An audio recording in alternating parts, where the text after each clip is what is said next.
Hello everybody. I just wanted to make a quick video on these. This is a Turner Super Sidekick.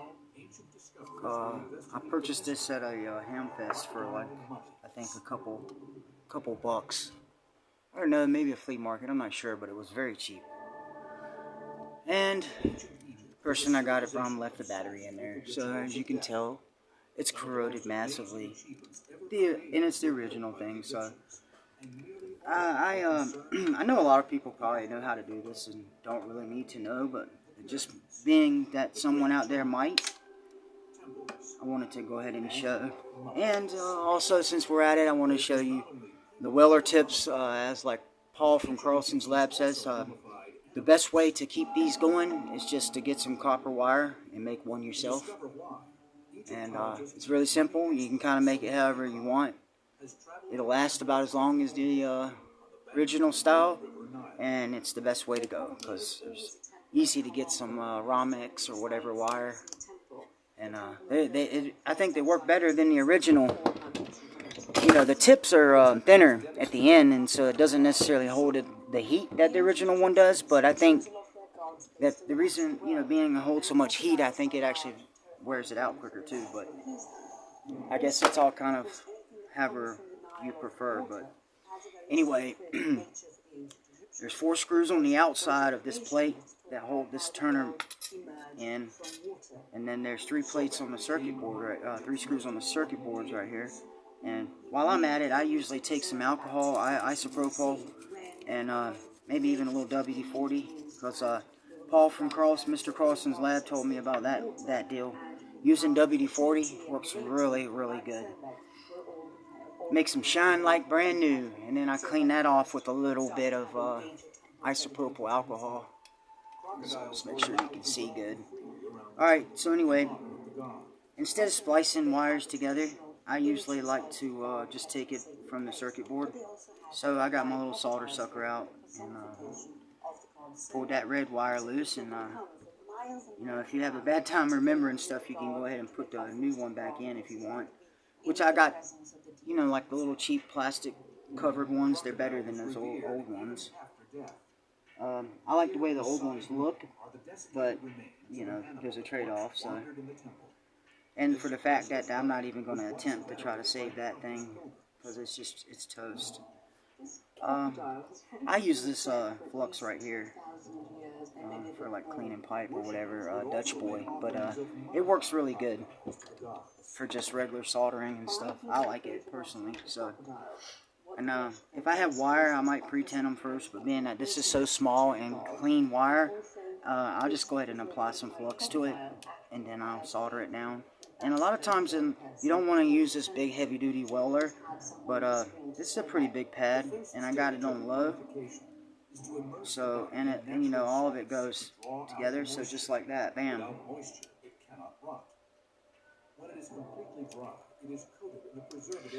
I had to add a little bit more just to make sure that it was covered really good. And when I get done, I'll always clean my flux off. If you're going to go through and clean that old stuff off, you might as well clean off the new too, because it's going to do the same thing as it did before, and maybe could do worse. Being like the chemicals now are like, I think they might be even a little harder or harsher than it used to be. So just take a little IPA and clean it off.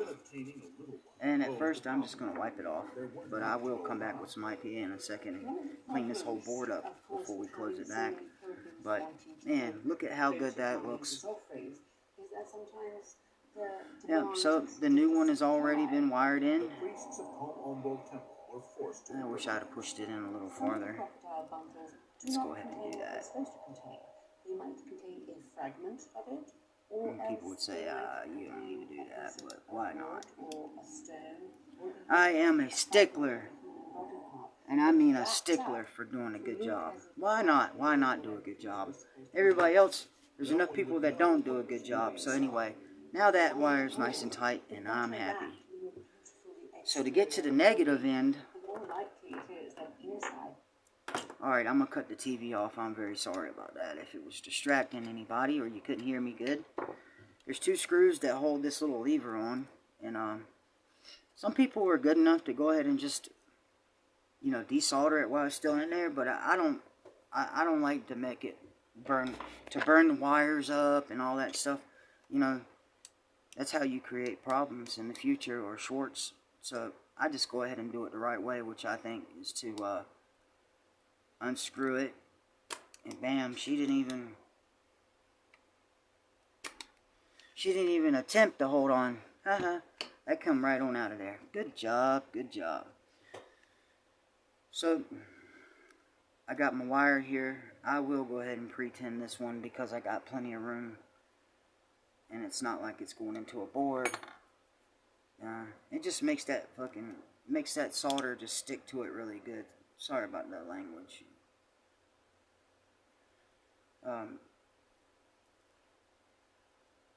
Well, the only thing is, it's not really that welder iron's not holding it on good. The tip ain't, but there we go. Alrighty. Pre-tinned. Yeah, pre-tinned, and some flux on there. And I'm gonna go ahead and sit this bad boy where she was. If you want to be better than even when they started, or what they did, you can go ahead and take your little piece of heat shrink and put it down. I love heat shrink personally. That piece is a little too big. Yeah. I'll tell you what, if you're doing any kind of electronics, especially repairing or rebuilding electronics, old electronics, you got to have a big assortment of heat shrink. And this is not even a quarter of what I have. I got a big drawer in there, man, that's just slap full of everything you could ever, every kind of piece. I mean, this is probably one of the cheapest things you could have on your bench. And I mean, what a difference that it makes. It just really makes your stuff safer. It makes it really professional. It just really looks good. You know, they didn't take the time to do it, you know, and these are really good mics, but I just go ahead and still put some on there because it protects it, separates everything. And even if it's necessarily like not, you know, per se touching or anywhere near a positive, or, you know, but still, I don't know, something to me I just really like heat shrink. So I'm going to go ahead and get that nice and hot, and it may even be good. Yeah, I think so. See, that's what's so good about pre-tinning, is once you get some down there, and on whatever you're doing, you don't even have to worry about putting solder to it and having to get it all hot and melting other things that are in there, which I can't stand to do. You do a good job and you take the time to do what you think is right, and then you go in there with a solder iron and you melt every freaking wire that comes anywhere near your iron, and then you don't put no, you know, heat shrink on it, and it just looks like crap, and then potential shorts.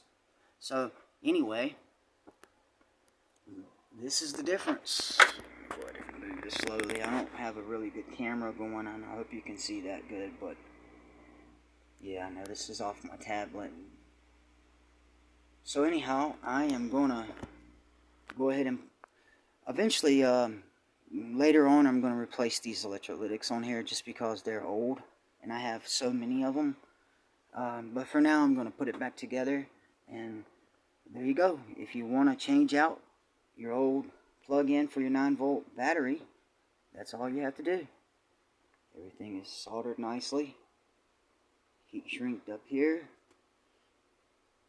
I think it's better than when it left the factory in whatever, 1980 something maybe. But this thing is just absolutely beautiful. I mean, I don't think anybody, they couldn't have used it much. I mean, there's not a scratch on this thing. It is just beautiful. There you go, Turner Super Sidekick with a new lease on life. Nice plug now. And what a difference. There's the difference. So anyway, I hope this video helps somebody else. And I'm going to start making more videos. I have made a bunch of them, but haven't really had a chance to post them. And I don't have any of the programs. I'm just getting started on it. But here we go, and to the future. And hope everybody likes what I'm doing and subscribes. So y'all have a nice day, and hopefully we'll see you again.